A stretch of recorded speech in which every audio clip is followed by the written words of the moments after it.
Guys, ang ganda ng nabili natin na blender dito sa online. Napakalakas po. So, itong brand na to is hindi siya masyadong kilala. Pero ang quality is napakaganda po. So, ito po yung kasama niya. Then, meron na siyang kasamang panghalo.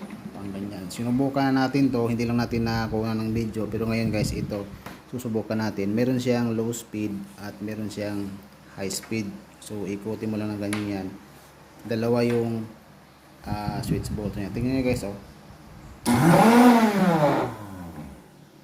Ayan, napakalakas po. Ito yung isa.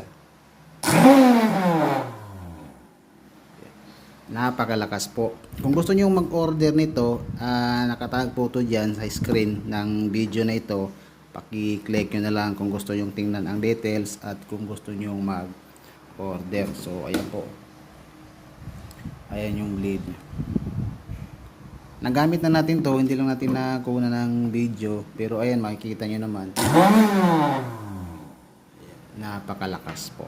Okay? Mag-order kayo, paki-check na lang po dyan sa nakatag dyan sa picture natin. Thank you.